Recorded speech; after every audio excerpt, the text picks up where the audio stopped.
And we are recording. I'm ready. We're going to have a very important day, ladies and gentlemen, boys and girls. You know what? I'm sorry. Wow. Go ahead. No, go on. You go on. I was going to say that a little while ago, I could hear what sounded like gross people bumping uglies. Not that all sex is gross, but Some um, sex is gross. but it's actually seals outside my window. I'm next to the pier in San Francisco, across the street from the Alcatraz, and the seals are loud. So all morning I was like, I could hear ar, and now that I want to showcase it, now they're quiet. I'm like, motherfuck. I thought when you said the seal was too loud, I was going to be, baby, I can see you in a Christmas rose. I played that CD out. That is the greatest movie soundtrack song of all time. No one even remembers that it was for the Batman movie with Val Kilmer. Everybody just Batman and remembers Robin. that song. That's right, Batman and Robin. Like, it has nothing to do with Batman, but fuck, it's good. It is. Whatever so happened good. to Chris O'Donnell? Is he still alive? Oh, that's a good question. And wasn't Alicia Silverstone in that? Yes, he was. And Chris O'Donnell did that thing where he's like switching his clothes from the washer to the dryer, but he does it all like karate style shit. You know, he's like, like kicks it, sends it with his feet. And I always wanted to do that, but that's how I injured my grandma. But anyways, we're gonna do this. Rest in peace. That's right. 3, 2, 1. What are you doing? Testes in my mouth. Get on the ground, you fucking pledge! Ew. Welcome to the greatest podcast experience of your life. This is the FratChat podcast. All young men like 3 things. Food, news, pussy. Featuring Carlos Garcia and Chris Moore. Yeah, what's up, everybody? Welcome back to another edition of the greatest podcast in the history of podcasting time. It's the FratChat podcast. I'm Carlos Garcia with Chris CMO Moore. How's it going, Mr. Moore? Oh, I'm good. I'm just a little tired because of the time zone differences. So it's time zone. It's 3 hours before you. Yeah. And before you were in Chicago, and in Chicago it's 2 hours behind? 1 hour. 1 hour. Ooh, no, that would fuck me up. Going from different time zone to different time zone. I feel like I'm late to every meeting, or I'm early to every meeting, or like I can't get it together. Yeah, we recorded this at what would have been 11 a.m. Eastern time that you set the time for. Yeah. And then you text me at like 8 a.m. Eastern time, like, when are we recording? I'm confused by the time frames. I'm like, what the fuck? If you're confused, because my cell phone is in California time, but my laptop is stuck in New York time. Damn. I can't change it. That would fuck me up too much. That does not work for me. Well, we don't know where Simo's in the past or the future. He's somewhere right now. But on a different note, how are you? I know you've been busy. Life is good. A lot of shoots. I'm doing a show tonight at the Grizzly Pear. Hopefully I don't shit myself again there, since like last time I was there. Oh, that was the shithole, literally. Yeah, that was literally the shithole. Julie's going out to the dinner with her friends before, so I don't have to worry about her cooking something for me, so I'll just eat light and be good to go. But yeah, man, busy doing the actor entertainer life, so life is good. Can't complain too much, but I am tired. Tomorrow I'm gonna sleep and watch football all fucking day. It's gonna be beautiful. But with that being said, we know how Simo and I are doing, but how are you doing, listeners? Let's find out, because it's time for another edition of Emails from the Listeners. And we got some good ones this year. We got Troy from New Orleans, and Chris from Chicago, actually. There you go. Oh, is it me? Yeah. CMO got drunk and wrote us a message. Just Yeah, sounds about right. but why don't you start us off this week, Mr. Mo? Okay, so Troy from New Orleans. Uh, how do you say it? New Orleans? Hours. New Say it like Orleans? Okay, not so like if you just had a stroke, and your lips are kind of drooping. Dollars. that's how I feel like most people from Baltimore speak out the side of their mouth. Yeah, I do. Baltimore. Baltimore. Baltimore. Okay, so Troy from New Orleans wrote, "Dear FratChat, I've been skinny all my life. I already don't like you. Who cares? Yeah, I what the mean, fuck? Fuck you, dude. Way to lucky brag, you, asshole. bitch. Dear FratChat, I've always been perfect. Yeah, life is great for me. Fuck I'm you guys. happy. Fucking Like dick. immigrants are getting kidnapped off the street, but I'm glad that you have your waistline and that you know what's important in the world. No, I'm just kidding, Troy. Always a Troy. Thank you for your listen. Okay, dear FratChat, I've been skinny all my life, and I want to get into shape before I start college next year. Can you give me some pointers around the gym? I know you've both been on a fitness journey throughout the years. All the best, Troy from New Orleans. Um, so Troy, I think that a couple of things. Um, Maybe you should focus on what you want to study, decorating the dorm room, like maybe start drinking before college just so you can kind of get a gauge in your tolerance. Like don't be a hot mess your first week. I don't know. I think that a lot of your friends are going to have a lot of opinions about working out, but what I learned this year is that I pinched a nerve from just like looking at YouTube videos and lifting and trying new things and getting creative, where I really just should have worked with a professional. So I think if you're new to the gym, it wouldn't hurt you to just purchase maybe 3 sessions with a personal trainer. Yeah, so you can You know, learn proper form and all that good stuff yeah. because that is how most injuries happen. And I can tell you, I spent life as a meathead in high school, and it was fun. See how much you can lift. I lift things up, I put them down. And I You always eat other people's lunches. that's Yeah, right. he did. He did actually. And I was messing around on the decline bench. So that's the one where you're kind of like downwards. And I had like 225 on at the time, maybe 250. And I was repping that. And my buddy made me laugh, which is the wrong time, and literally like went like that. Like my elbow just got stuck.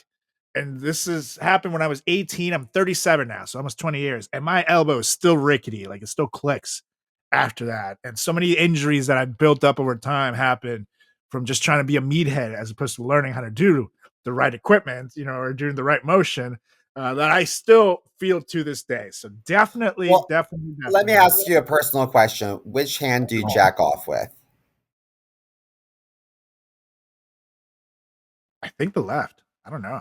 I think I go Um, into a different world when I'm I was gonna when say I'm because if you jack off with your right hand, then maybe the sore tennis elbow is a direct result of you just that's beating your true. meat, beating that shit like it owes you money. Give it a break. Give it a rest. That's true. I never thought about it. But I do have carpal tunnel on both wrists, so that also doesn't help. Oh man. That goes to show because I was like, usually you don't get carpal tunnel until you're like older. That's like an older disease They for told me I people. have it in my right hand. Oh My right yeah, and wrist. like now a lot of guys who are lifting in our generation, particularly, are starting to develop it. But that's where it was. Like it's lifting weights all those years. So yeah, like those things, like I wouldn't have carpal tunnel if I would learn to lift right. But I will say, if you're a skinny guy, focus on eating a lot because that's what you're going to need to. So either take protein or just, load up on go to the buffet. Don't give a fuck. If you're naturally skinny too, like you need all the fucking calories you can take to bulk up and worry about lifting. Hit those personal trainer sessions, but learn how to do the things. And like you want to focus more. If you want size, then you want to use higher weights, less reps. That's the way to go. If you want to get that cut, you want to do higher reps, less weight. So figure out exactly what body works for you, but you're gonna have to start eating a lot, especially You if you're know, skinny. I think that this is a good question because if you are interested in like fitness and your algorithm knows that, then you're bombarded with all these supplements and all these like advertisements because they're like, you got to eat these gummy creatine, bites, or you need to invest in this, um, I don't know, supplement or capsule or this and that. Everyone's um, pitching something because they get money on the back end. So it's not selfless pitching. It's all because that they're getting paid for these promotions. But I guess my point is just that it wouldn't it wouldn't hurt you. It would behoove you to also go to like a Vitamin World or like a GNC and talk to a professional there and be like, hey, like, what do you suggest? Don't trust what you see on TikTok. Totally, definitely. A lot of that stuff is paid actors too. So yeah, I've definitely. done it. Yeah, there you go. We promoted Uh, things. yeah, so it's just the way it is. Definitely, there's and I guarantee you have friends too who do that shit. So uh uh, definitely takes a village. Ask anybody you can, hit a personal trainer up, look up people with good physiques that you like that post about this shit. For me, pro wrestlers post a lot of their workouts on the internet. See what people are doing. But yeah, definitely you want to start with the form because bad form will fuck you up. But yeah, that's a good question. Troy for New Orleans. You Hope skinny that is fuck. yeah, you bitch. You can also call us over and we'll haze you, and we'll Yeah. make you the most jacked person with an entire pineapple up their ass. It'll be Yeah. great. It'll be great. You'll walk funny, but you'll look phenomenal. Just say. But anywho, now going to Chris from Chi Town. Cheer, cheer. Heyo. He It's goes, yo, definitely frat gay. chat. Yeah, definitely. That yo, frat chat sounded like he was covering for something. But he goes, yo, frat chat, I need some advice before I lose my mind. My girlfriend, whoa, red flag. Just kidding. My girlfriend is amazing, smart, funny, gorgeous, Okay, I'm gonna but stop you right holy. there. Mhm. He's scared of her. Yeah, He right. is scared of her. She is probably a big ass fucking ogre. He's scared of her. God. First, just so you know, she's perfect. She's so amazing. She's intelligent. She's hilarious. She's beautiful. She's all the things. No, you're scared because you're afraid she's gonna hear this. You're scared of her. Yeah. Buck Yep. up, She Chris from goes, Chi Town. my girlfriend's amazing, smart, funny, gorgeous, but holy hell, the way she chews food is like living next to a wood chipper. I swear, every dinner feels like I'm front row at a construction site. Crunch, smack, slurp, like she's auditioning for a sound effect job blowing a horse. Oh, I've tried I've tried subtle hints like turning up the TV or eating faster to get it over with, but she doesn't notice. Do I say something or do I just accept that I'm going to spend the rest of my life with my own personal ASMR nightmare? Signed Chris from Chicago. And I gotta say, people who chew their food loudly is one of the most annoying fucking pet peeves of mine. what is she Japanese? Maybe because that is a sign of respect there. It's true. Yeah, because I've been to like ramen places before where like these like old Japanese men are like slurping at the wazoo, but like that's like Yeah, cultural. that's considered respectful and that you like the food there. That's true. But like in America or other countries, like for example, I had an aunt who I loved. God help rest her soul. She passed away a couple years ago. She's one of my favorite aunts. But she had a thing where every time that woman would drink soup, it was literally like, grab a spoon. Oh no. And I'm like sitting in front next to her, like watching her eat, like, why the fuck do you eat like that? Like, who taught you to eat like that? It would fucking grind my gears. And from this day, from moving forward from that, I like if I hear you chewing, whether it's people who chew gum like this, people who slurp food. If I hear you eating, I'm fucking like so grossed out. I'm done. I'm like, nope. But yeah, I do get it. In Japan, it is a sign of respect. So if you're in Japan, slurp away. It doesn't offend me when they do it either. Like it doesn't sound gross because I get it. It's a sign of respect. But it's on the other side, the people that don't know. For me, it's disgusting. But I guess Part of it's me, just I had to say, Chris from Chicago.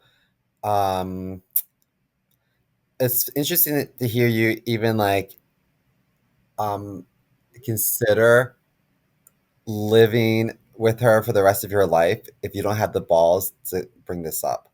Because I feel yeah, like most women would turn to their male counterpart and be like, "Yo, what the fuck's wrong with you? Like, why are you chewing like that? Like, come totally, on." You know, totally. and If so I think Julie that was if doing it, I would tell her. I'd be like, what yeah, the like if fuck? you don't have the balls to be like, why do you slurp your food like that? Like if you don't have the balls to like bring it up, then like do you really see yourself with her forever? I mean, and then So, sometimes like I don't even think me personally, I don't think this is that big of a deal. But like I've been in relationships where you just get the ick and you look for mhm, any excuse to be like, I'm out that's of true. here. You know, That's so true. maybe the smart, funny, gorgeous woman may not be your woman.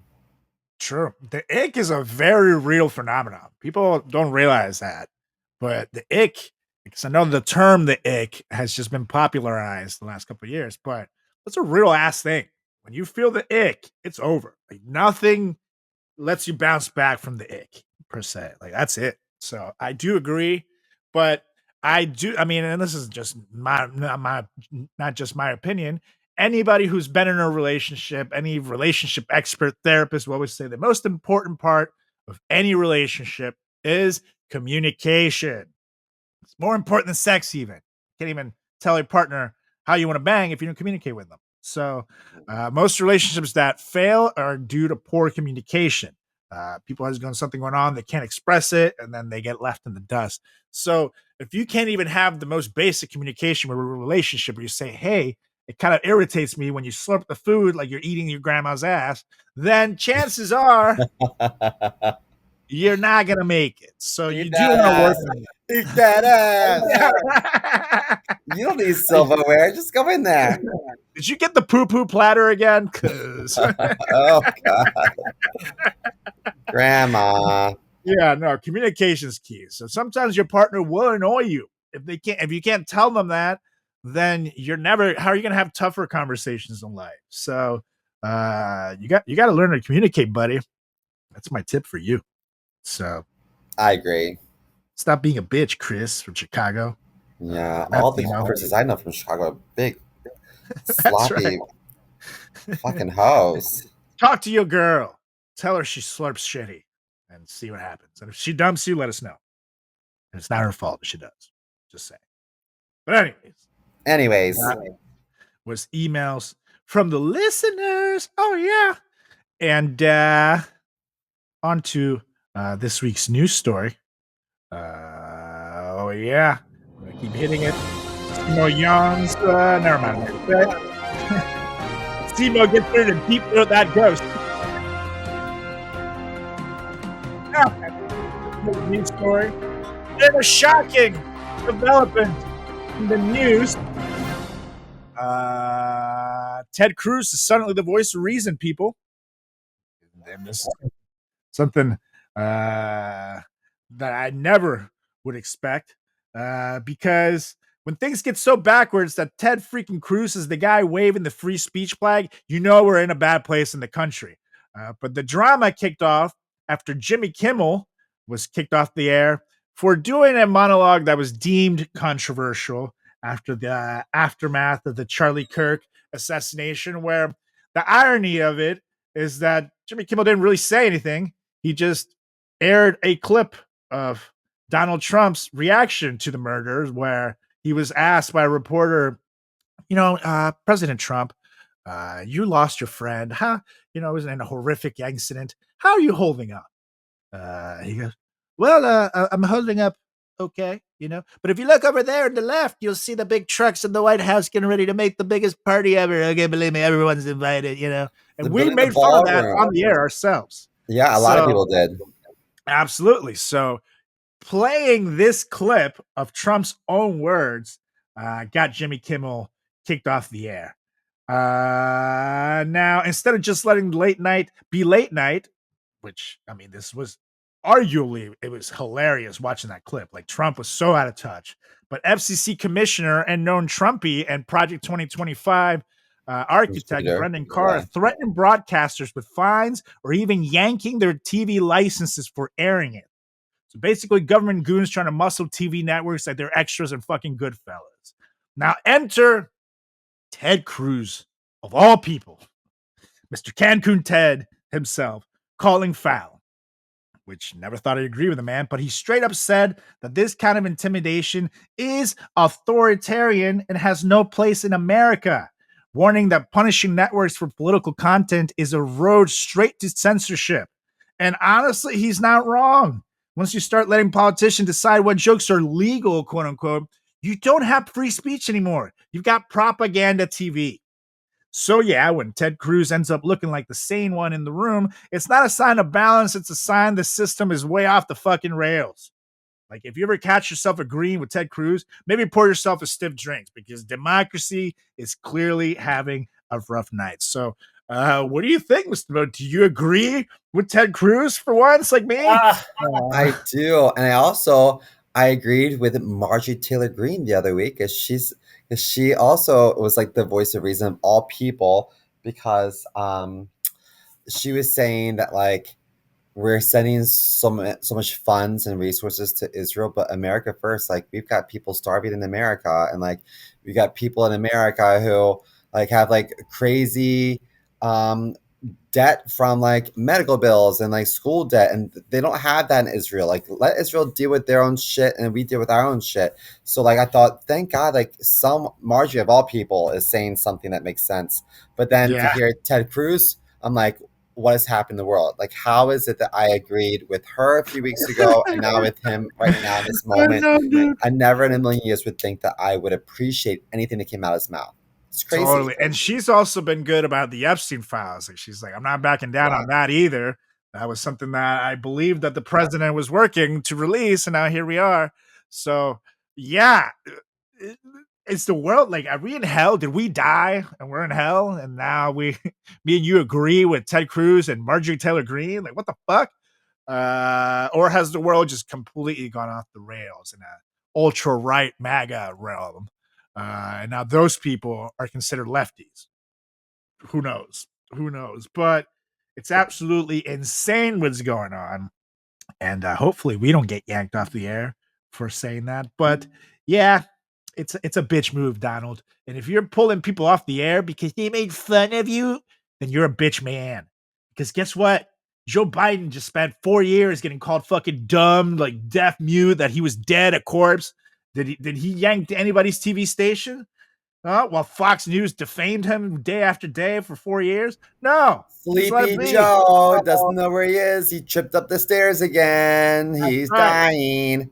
That's right. And SNL would even make fun of Biden. Everybody made fun of Biden during the 4 years that he was president. Did he ever fucking like cry about it? No. Meanwhile, you got little bitch baby dumb diaper Don over there, like they're all being so mean to me. Okay, believe me. And then his base is like, why? My God, what a man! He's so manly the way he cries off his makeup while he complains about people making fun of him. It's like, come on, dude. You know, Shakespeare even made fun of like the British monarch. I mean, it's just like that's what artists do. They make fun of Literally, dude. like Literally. yeah, politicians and royalty and like You want just to normal fucking people. like when Jimmy Carter was president and they had Dana Carvey doing the Jimmy Carter impression, he would trip and fall every 5 seconds and they played him like a complete dumbass. Or George Bush, when fucking Will Ferrell will do Bush, he got so famous that when Will Ferrell left SNL, he did a whole one-man show as Bush to end Bush's presidency that aired on, I think, on HBO or something. He got like a stand-up special just doing Bush and completely playing him as a dumbass. One of the best SNL skits to my memory is when they did the debate with Al Gore and Bush. And then, back when Al Gore was talking about the lockbox. If you've never seen that sketch, It's it is fantastic. brilliant. And like Bush, like, if you could say one word to describe your campaign, President Bush, what would it be? Strategery. It's it's so stupid. But yeah, like no other politician has been such a baby back bitch as the current president of the United States has when it comes to people making fun of him, for God's sakes. He sounds like a toddler. Oh, he made fun of me in the playground. I'm taking my toys. Well, fuck that, MAGA. You guys were supposed to be the party of free speech and comedy coming back to America, quote unquote. So where the fuck did that go? You know, But I have there's a couple of executives that I work with at my day job, and I tell them, I say, the higher up we go in the totem pole, the bigger the target is in our back. Like, I know people talk about me, and it just comes to the territory. Like, you're not going to make everyone happy. It just is what it is, and so you just have to have thick skin. And totally. no matter what company it is, or if it's the politics, the higher up on the ladder you go, the more critical people are of the decisions that you make. And so, like, part of me is like, where are the rational, practical people in Trump's corner that are saying to him, like, this is how it works. Like, this is Well, life. he fired all those people this first term, and Yeah. nobody wanted to work with him again. That's the problem. People forget his first term, he had like 4-star generals and shit advising him, but they all were like, no, what you're trying to do is highly unconstitutional and not okay. So a lot of those people either got fired or quit on their own.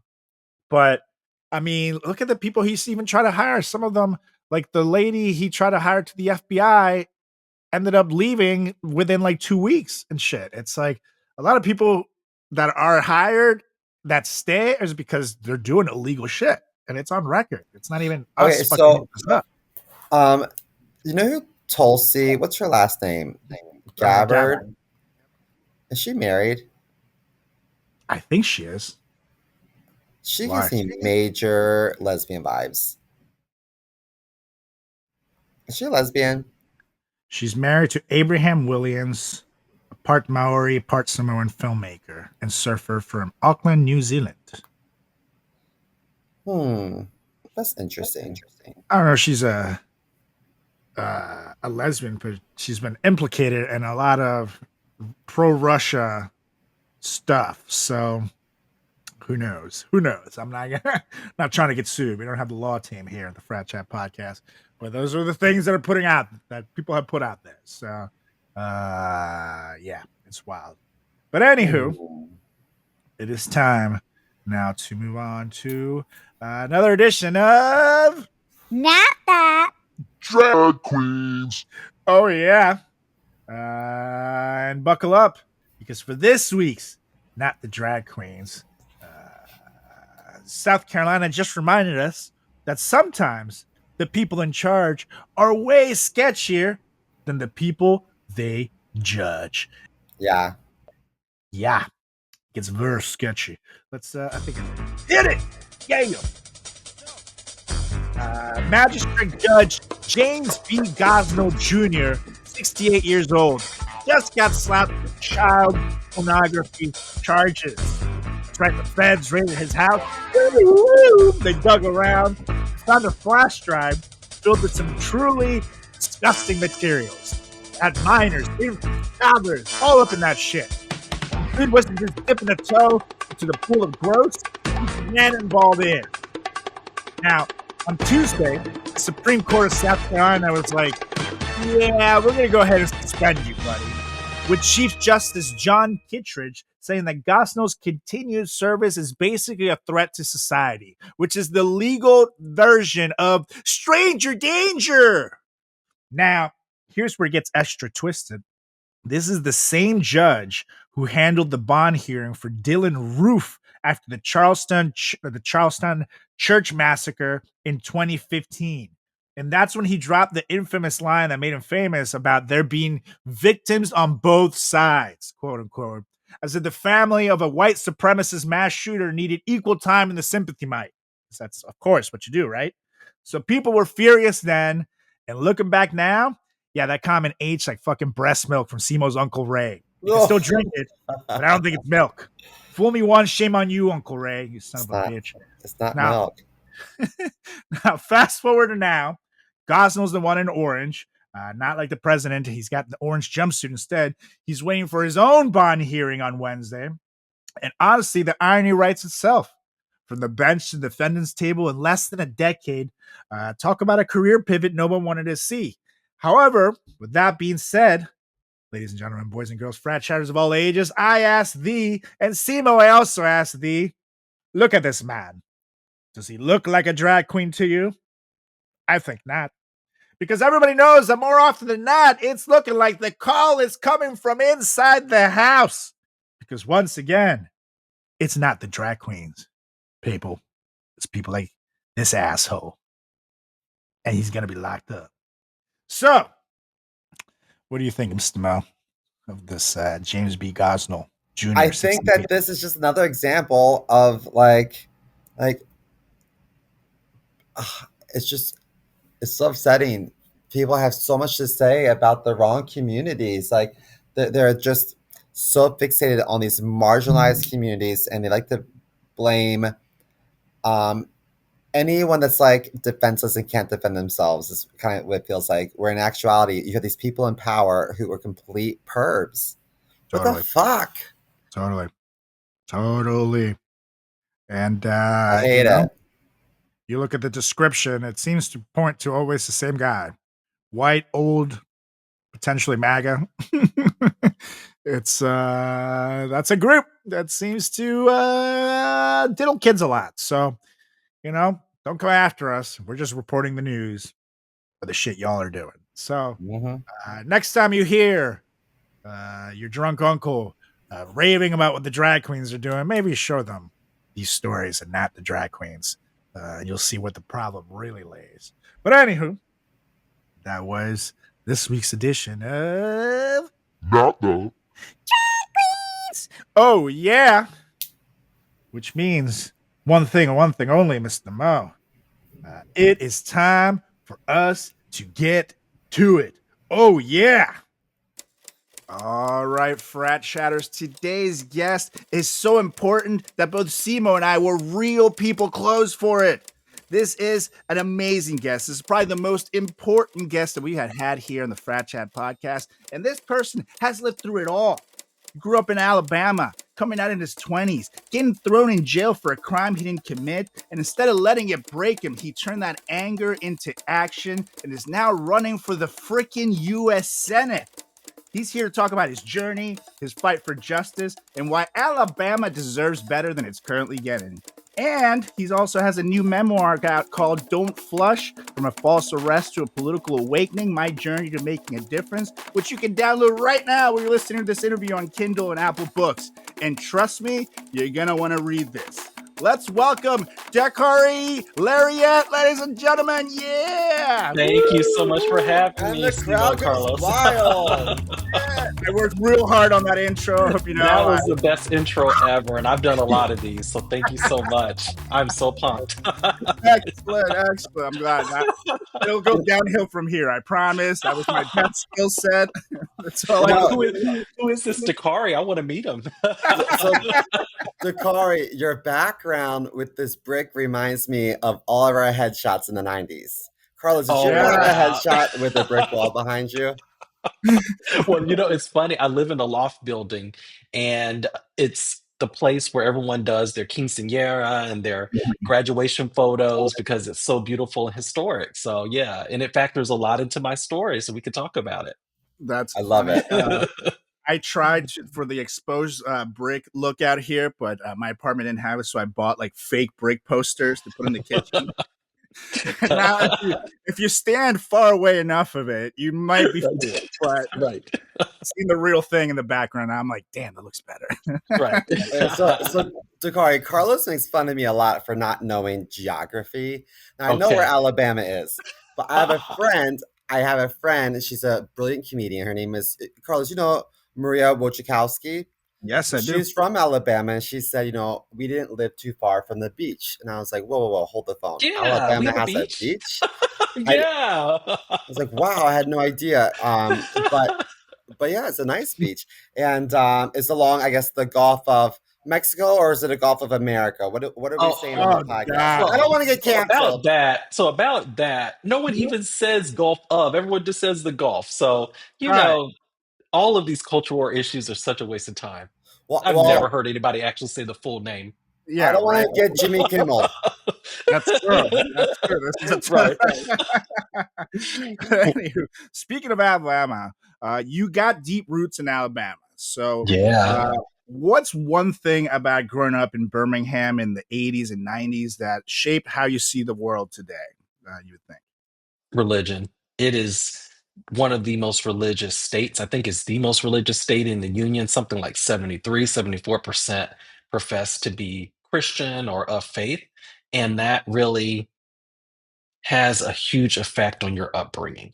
And Sunday is a very sacred day in town. If you see people out and they don't look like they went to church, there's a bit of a judgment that still happens even today in 2025. How do you Mm. feel about people that wear denim jeans to church?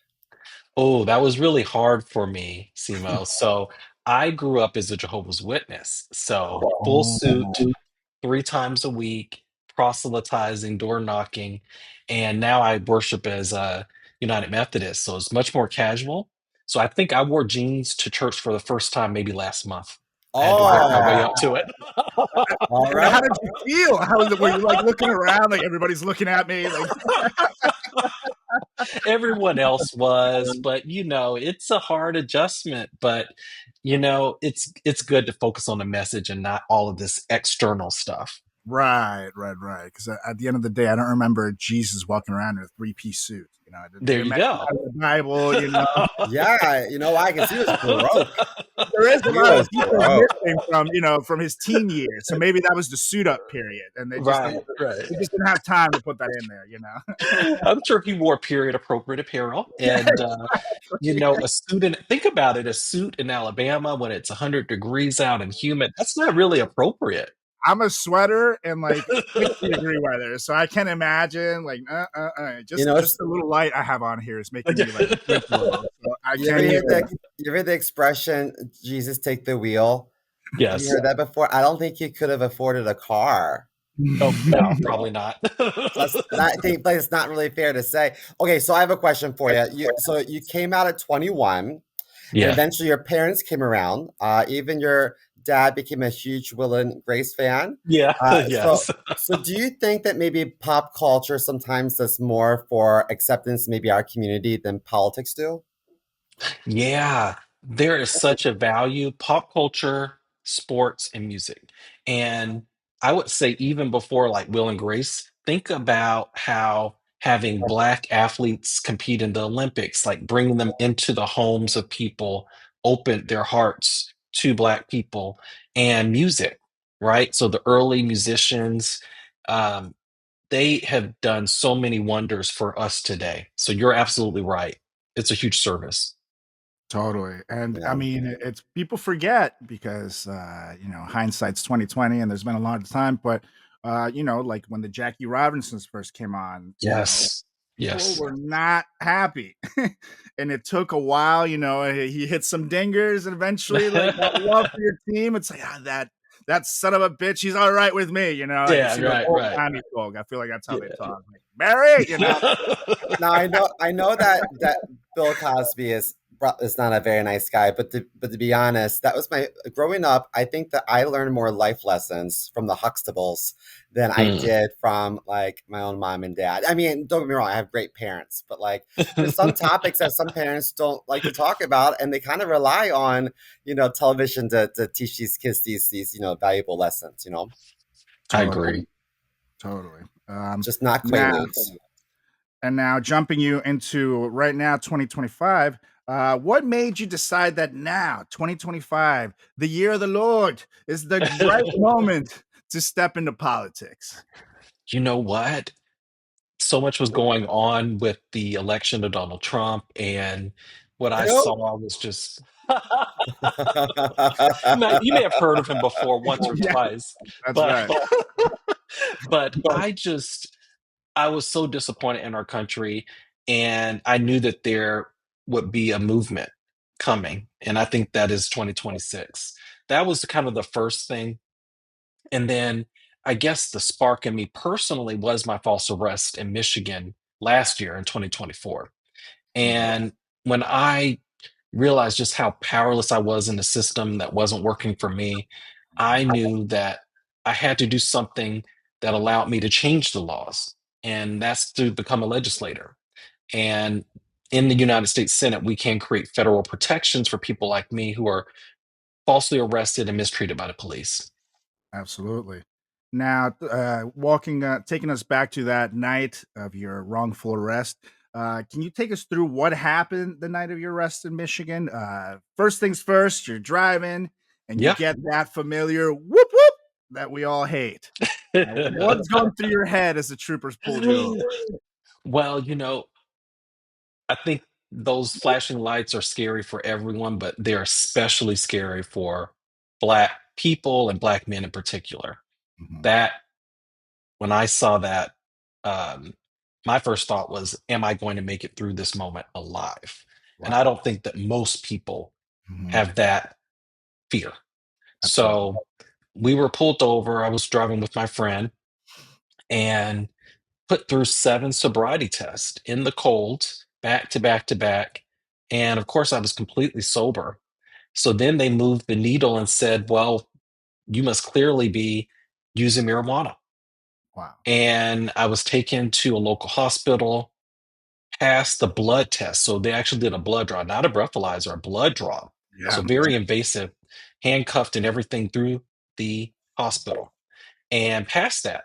Zero, zero alcohol in my system, Wow. still jailed, taken to the jail, tortured, and accused of smuggling drugs through my stomach by way of ingestion, forced to use the restroom publicly, Wow. and told, don't flush, which became the name of the book.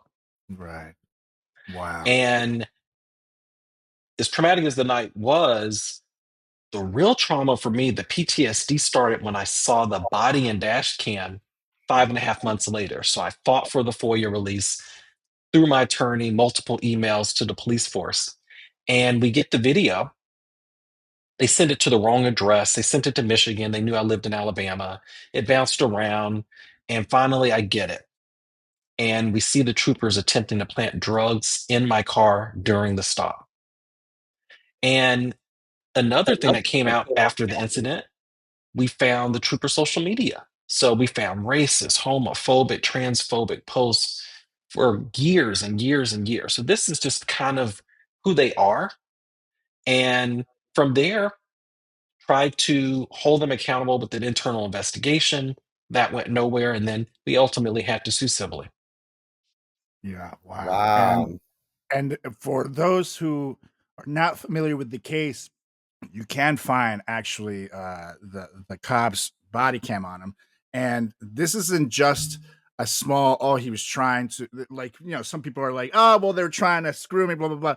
No, you see the man on camera asking as like, oh, I'm all out of my stash. Why would that man need a stash that he's driving around with anyways? You know what I mean? Like what in what pretense would it come necessary on this traffic stop? So it's very clear what he's trying to do. And Seymour and I went to school in Baltimore, where Mm, Baltimore police was notorious for planting drugs and fake guns wow. on kids and different people. And that was like a huge thing. So we grew up with seeing that kind of a thing all the Wow. time. But when you see something like that on camera, it's chilling because It is.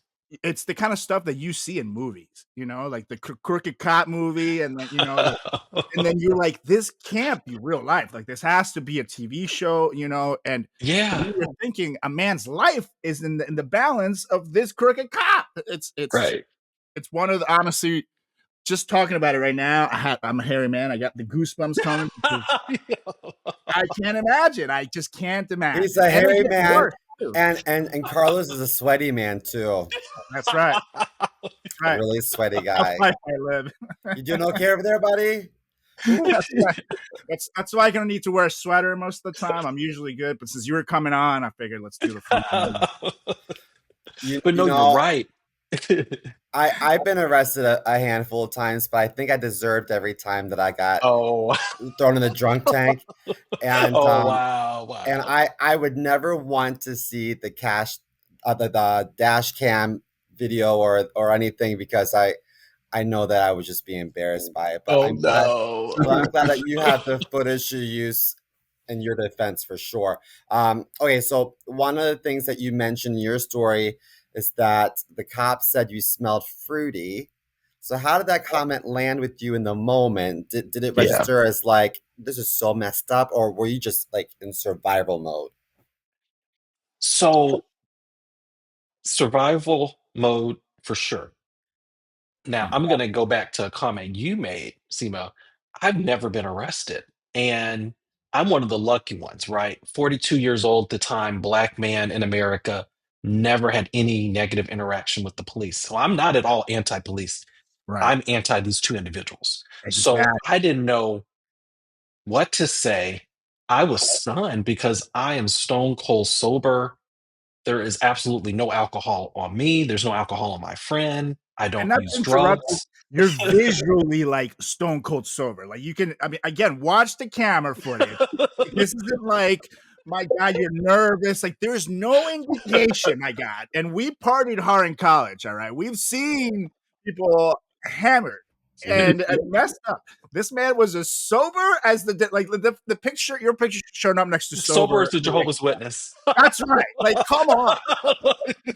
But anyway, sorry to interrupt. I'm like, it gets me going. I'm like, good Lord, he's so Yeah, sober. How could no, they I was even? told about you guys in college to stay away. So I was at the Bible study. Like I didn't party in college at all, and I went to University of Alabama. So, There you go. There you go. Steve but was in the no, team, but he wasn't praying, so it was different. Whoop. but yeah. So in the moment, I'm just like, what are you talking about?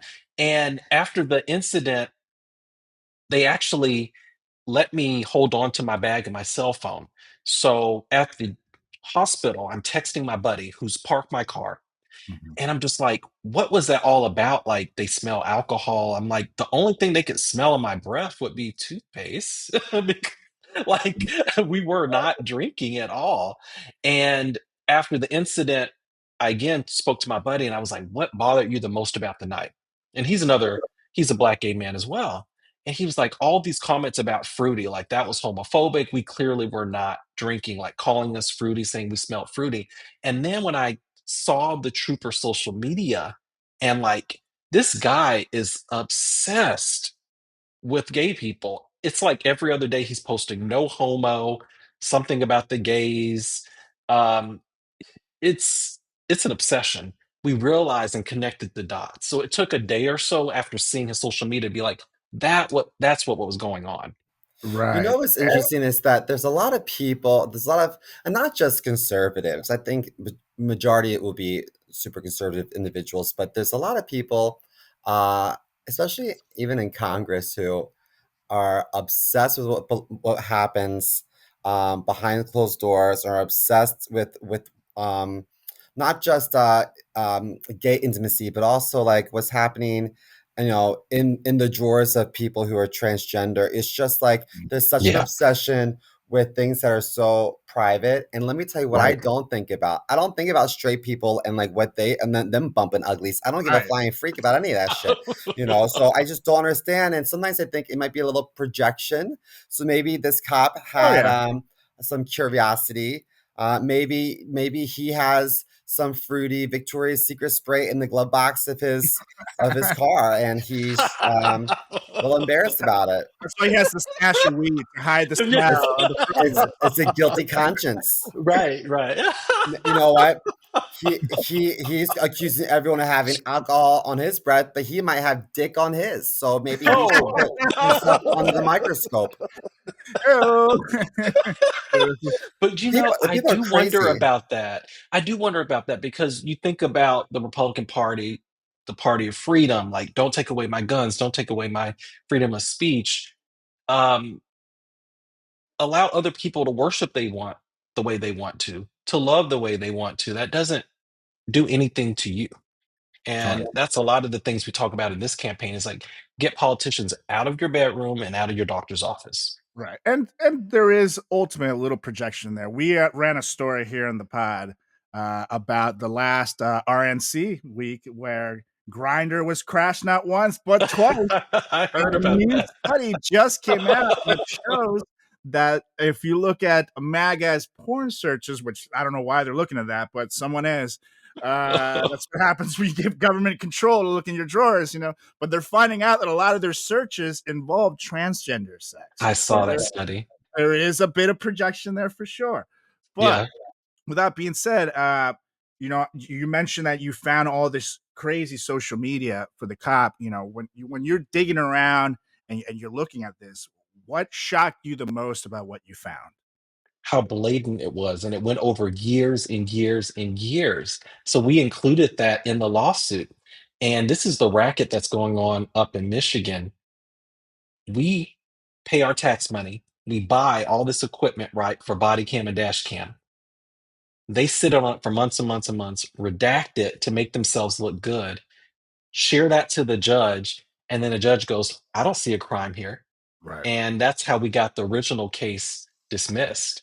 Wow. And we had to ultimately appeal it. So, yeah, it's very upsetting because you think about like, I think the video is very clear, even with the redactions. I Absolutely. think the evidence that we found on Twitter and X is very clear. And the judge actually said, well, how do we know it's him? How do we know it's actually him? That's why we need a trial. Crazy. Crazy.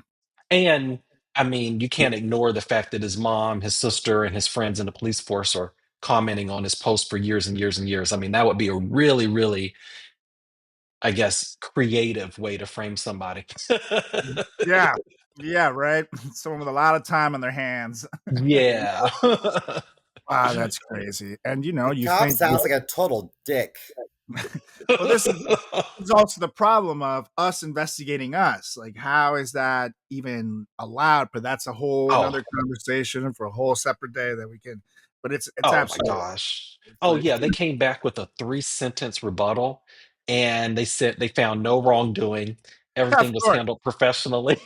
totally, I was totally, like, wait a minute. It was literally three sentences. yeah, So we are exploring another pathway. It's called the Michigan Department of Civil Rights. So they're supposed to be the advocate for investigating things like this independently, but they have something like, I want to say, a $30 million a year budget versus the state police, which is about $1 billion. So right, it's this little bitty agency that's probably five people trying to get the state police to cooperate.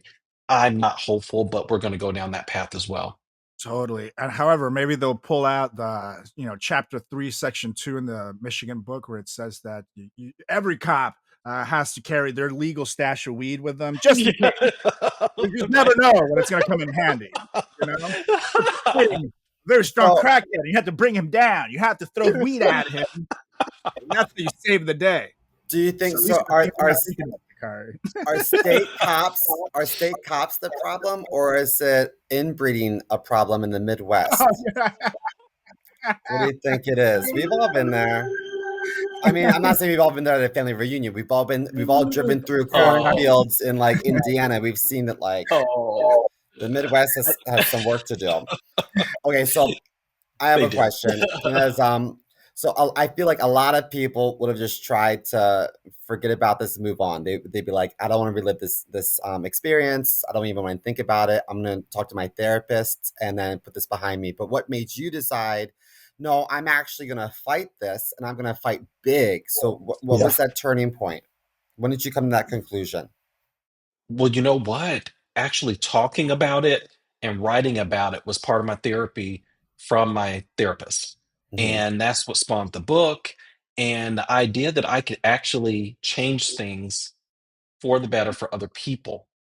And I started thinking about like, I can kind of shrink myself and get through this and just move on, or I can make a big change and be a part of this movement to bring more justice to our criminal justice system. And I chose the latter. And I thought about, if I look at this situation 50 years from now, what's going to make me the most proud? And just shrinking was not an option when I saw that future projection.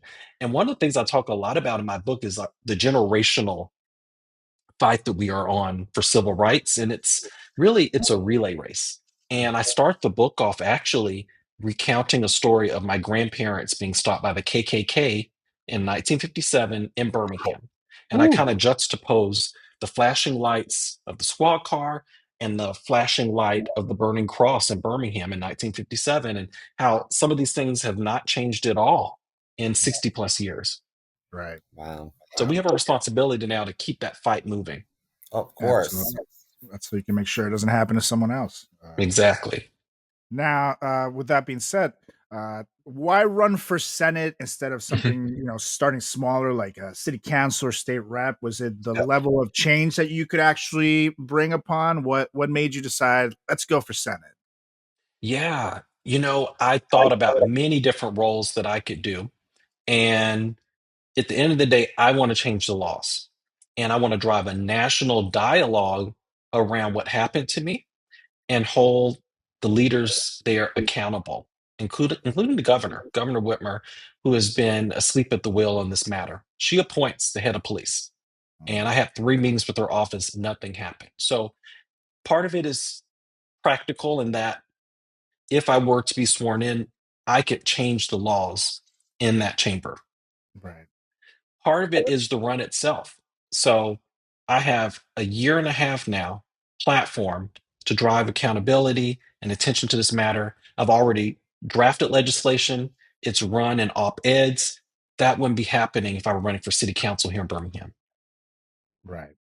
Totally. So, I I don't know what it's like to run for Senate. Surprise, but I do have some friends that have done run for like local, like city council, whatnot. And what I didn't know about any election is that you have to get so many signatures to get on the ballot, and so I have a new appreciation for like college kids holding clipboards on the street saying, "Hey, can you sign this?" Or people going door to door, "Hey, can you sign this petition to get this candidate on the ballot?" It's such a uh, it, there's so many processes that the average person don't know about, you know. But what has surprised you most about campaigning so far, good or bad? Ooh, the hardest part, and I guess the least enjoyable, is the fundraising, but it's so critical. That is the fuel that runs the campaign. I get the most joy from talking to voters and understanding their pain points and developing policy to make their lives better. But the fuel of the campaign, this point, is really making those calls and asking for dollars. And those dollars then allow you to speak to more people physically traveling, right? As well as sending out mailers and things of that nature. So to run a viable campaign here in Alabama, which is considered a low cost state, you need $10 million to win the seat. Wow. Wow. Yeah, It's great. And I mean, it makes sense in the sense of you could have the best message out there, but if you can't amplify that message and get it out to the people, then it's worthless.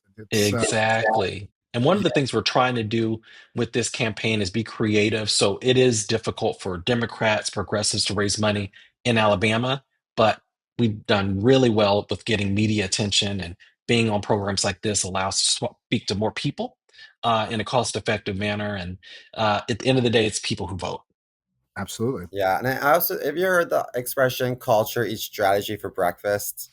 You heard that before? Yes. So Yeah. you can Yeah. have the best like policies and the best strategy and all that stuff, but like ultimately, you just have to be a nice person, you know. Because I guess I think that you seem very genuine, and so I would believe and vote for anything that's coming out of your mouth for sure. Thank you for that.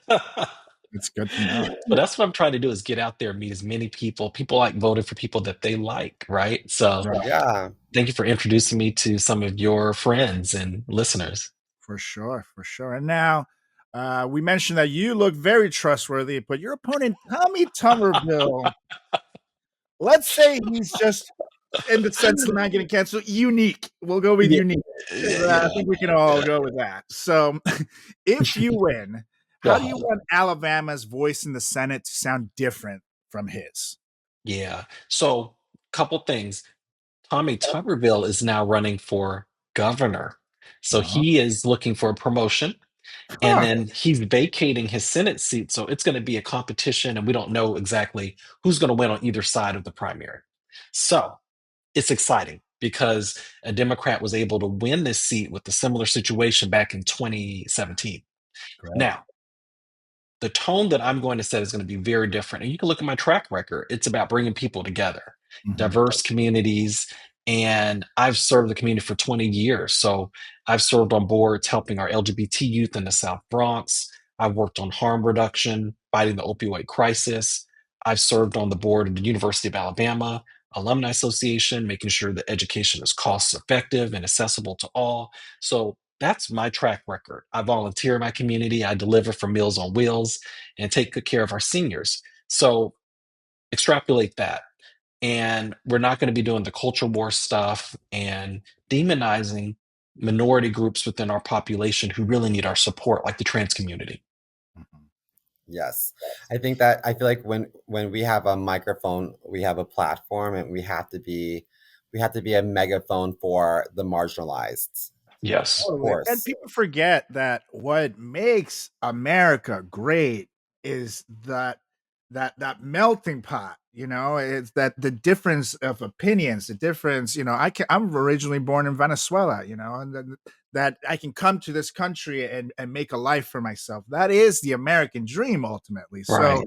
I feel like somewhere along the line of this culture war, us versus them, that message gets shifted to no, America was only great when it was only white people, quote unquote. But no, that was never the case.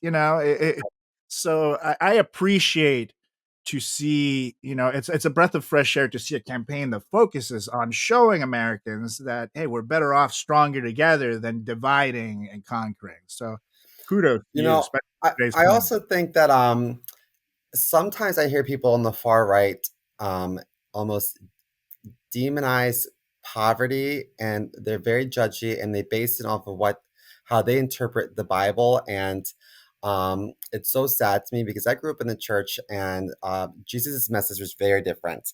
So we would wash the feet of the people who were less fortunate. We're not gonna like take away funding for community centers, and you know what I mean. It's just sad to me. I think to myself, like, what church did you guys go to growing up? Because like Mm, in my Sunday school, we didn't talk about stuff like that. It just yeah. doesn't make sense to me. I don't know.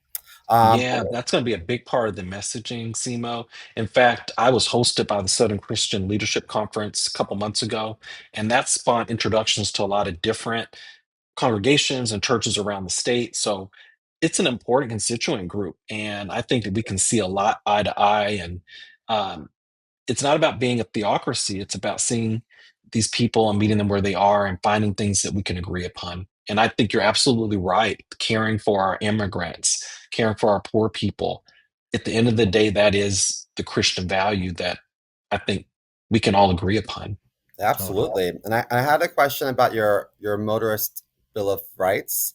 That's Yes. a centerpiece for your platform. So can you break down what that means in real everyday terms for drivers in Alabama? Yeah, this is a national policy, and that goes back to why am I running for a federal role? So I've already drafted the Motor Bill of Rights. It's on my website, carlarriett.com, and I've also written op-eds. And it's really three key tenets. One, all stops have to be a legal reason that we're going to agree upon in this legislation. So no more fishing expeditions. That is how Black and Brown people get murdered. Mhm. Number two, when you do stop someone, the test for sobriety, again, have to be scientifically proven. No more expeditions looking for a crime that doesn't exist. Right. And then finally, release of information. So in my case, 5.5 months, $600. That's what it took for me to get my body and dash cam. And then it was heavily redacted in favor of the police. My policy says within 24 hours, all evidence is released to the principal or their family in that unfortunate situation where there's a police homicide. No redactions, no cost. This transparency is going to force the police to think very carefully about who they stop. Is it a legal reason? And then, two, when I do stop someone, I don't want to be caught violating civil rights. Right. This is for their protection and it's for us. Absolutely. And it's a way which is something that is sorely missing in today's world to hold police accountable for the things they do. Because right now, the way that is happening, I think no matter what side of the political spectrum you are, we can all agree it's not working. This let's investigate ourselves thing, and like you said, you muddle the water. 6 months go by, and then you come back with something redacted. That doesn't help anyone. And then what ends up happening is that the department uses tax dollars to pay for whatever big fine that it is. So ultimately, they're not suffering at all. We're suffering for what they're doing against us. So I mean, having a way to hold police accountable for doing these things, and then not only does it protect minorities, it protects every citizen. Which again, Right. I love the idea behind that. But it's something that it shocks me that we don't have something like that. You know what I mean? Yeah. Like it's crazy. So that is Well, a can I fantastic. can I be catty for a moment? I was in Chicago You last week, never now has and never. the average police officer in Chicago looks like a hiccup away from a heart attack. And like Oh, I've never seen, it was almost comical to me. I thought, how on earth did they pass any sort of like physical tests for this position? I thought, well, are they not doing like routine, um, I don't know. I, I just, I don't quite understand the training that goes involved, if there is any training, because I think to myself, like my friends that were lifeguards in high school probably went through more physical training than some of these like, you know, large men that are patrolling the streets in Chicago. Like, how does this make sense? Why is a 16-year-old encouraged to be more trained physically than, quite frankly, these fat fucks in Chicago? I'm like, what the hell is happening? I just don't understand. Well, to that point, it's not hard to see then if they're not caring about the physical element of their job, which is, I argue, highly important for a cop. Then they're probably also not caring too much about the theory side, with the book. So it mm, does go that's a both good. ways, That's a good point. That's a you very know. good point. So that's my opinion on that. But see Well, what Dakar, I have a pseudo personal question for you because you're open about being gay and your faith upbringing. So I want to know, do you feel Alabama is changing in terms of how open can people can be about their identity? Because it used to be, you just don't talk about things, and you butch it up when you're at the grocery store, and then when you're at Yeah, home you can be your true authentic self. So is that changing? yeah. It's a great question, Simo. So we are not in the 1980s or 90s anymore. And I'm so excited to see the direction of the state. So I'm happy to say my state representative is an openly gay man and veteran. And that is amazing, amazing representation that shows that what we can do here in Mhm. Alabama, and very well respected member of the Congress here in the state. And we have many gay people in our government at all levels. And I'm not here to out people. Some people are more open than others, and that's their choice. Right. But we are very well represented in Alabama's government. And when I say at all levels, I mean all levels. You can do some Google searches after this and see what I'm referring to. And one of the things about this campaign is we wanted to start out and establish me as a serious quote unquote candidate with the track record of business and serving the community. We did that for the first 3 to 4 months. And then someone on the team said, it's time. It's time to just really own who you are, because being gay is a critical piece of who I am. It's one of 1,000 interesting things about me. Let's own it before the right leaning media tries to make it something negative. Mhm. And we did that. And last week, we raised the most money we've ever raised in one day. It was about $5,500. And I like to call it my coming out text message. And we sent the text message and we said, hey, we have an opportunity to shake up the Congress, elect the first openly gay man to the Congress, and make some history. And it's not about me per se, it's about the lived experiences that I bring and the sensitivity and the empathy that we're not seeing from our current leaders. So Absolutely.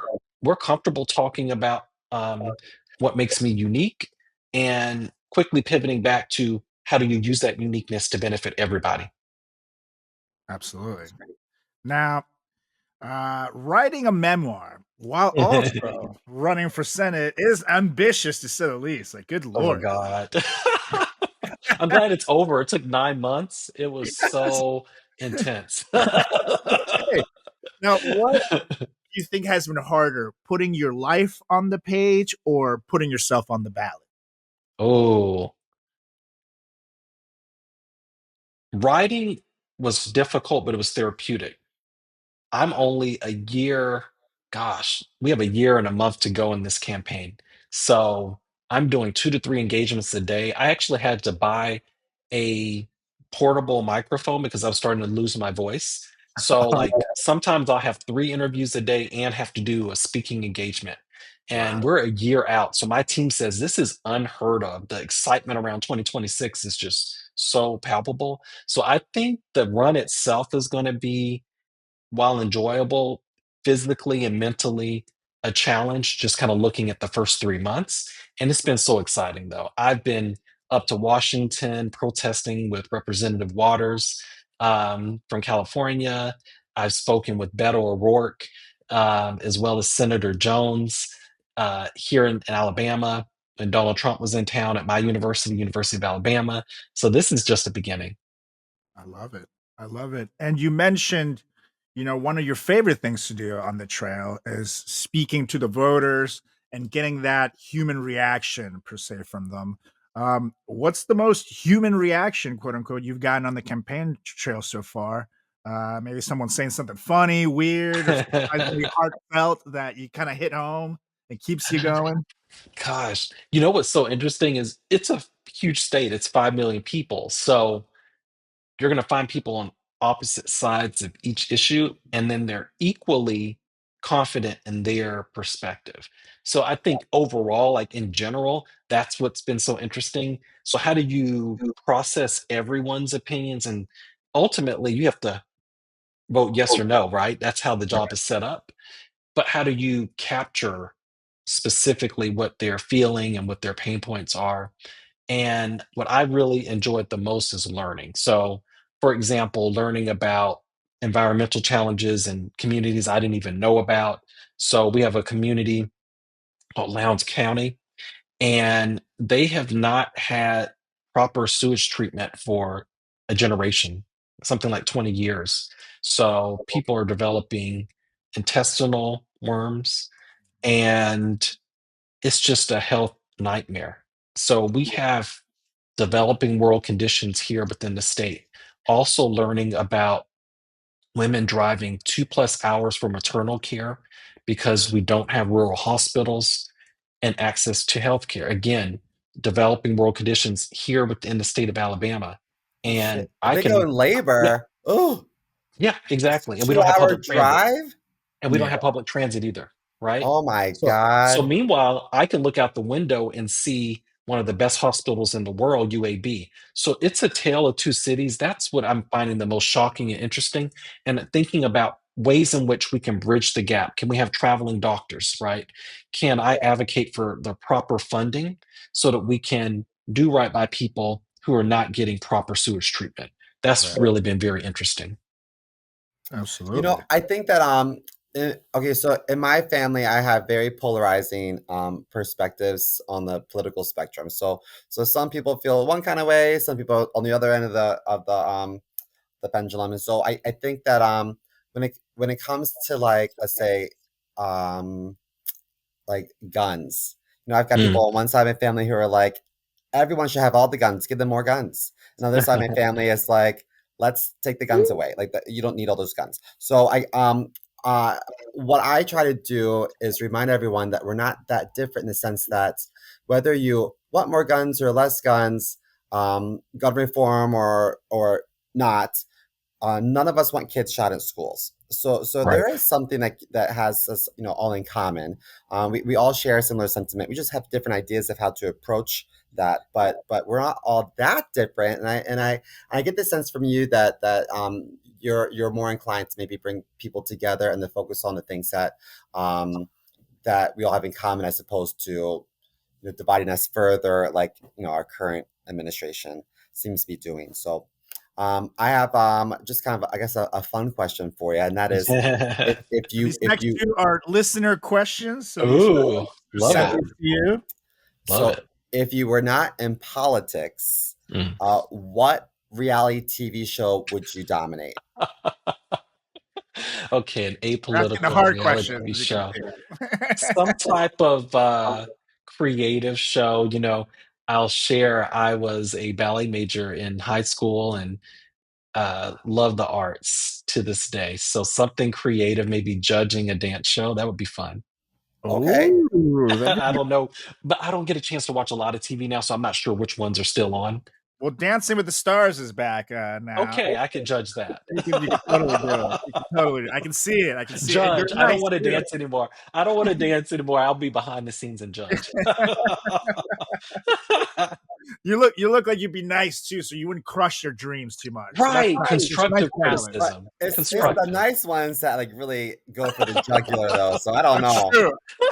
He already hates me. I'm quitting. Like that's it. Yeah. Dakarai, back in the day in our fraternity, I used to choreograph the Greek sing and homecoming dance Oh competitions, wow, and that's so cool. I would bring home the gold. So I don't have a classical, ballet background, but I can get 40 drunk doucheballs, to it's like dance in It's rhythm true. to an It extent. was true. I have to say, he was pretty good at it. But he was also in the closet while doing that, which for me, I was like, I I don't was just know. about to ask that. How inclusive was the frat? Ooh. Sorry, I'm asking Not questions great. here. Not great. I was one of the good ones always, but Okay, okay. at the same time, as I said, I wasn't really too shocked when CMO came out to me. I was like, yeah, you choreograph for dancing. Like, I didn't know he had like long, luscious hair too. I was Oh like, what do you boy. mean? Oh Like, boy. how is anyone shocked? So I just think that they wanted to not know. Like, they just Okay, had Yeah, to. okay. and like some people had things to say, and like you lose a bunch of friends on Facebook, whatever. They just don't be associated. They don't be gay by Mm, association. And I wow. remember thinking to myself, like, had they not heard me talk? Come on, And You're this right. was in Massachusetts, you said? this is In Maryland. Baltimore, In Maryland. Maryland. Okay. Hmm. Interesting. Those were the days. Now back to the hard hitting questions from the listeners. They want to hear about campaign trail eats. What Oh, the most Alabama thing you've eaten this year, oh, and yeah. did it change your cholesterol levels immediately? They want to know how you doing. You look You know healthy. what? You look good. That's so you guys have the most fun and interesting questions. Okay. So you have to be so careful on the trail because eating things quickly like can become yeah, very unhealthy. Right. And so I'm cautious about that. And also you have to be careful because think about the position you're running for and you know their risk, right, to eating everything that's in front of you. So I try to, as much as possible, eat at home and cook at home. When I absolutely have to eat out, I do eat local. So the most Alabama thing I had was shrimp and grits in Mobile, and it was Ooh, absolutely delicious. Yeah, yes. at a restaurant called Squid Inc. And it is so delicious. It's right by the waterfront, and it's a great little restaurant. So I try to hit that every time I'm in Mobile. Is that like a classic Alabama dish, shrimp and grits? Oh yeah, and especially right from the Gulf in Mm. Mobile. The So that's our Gulf. area. Yeah, that's the area that's like right by, heading towards Florida.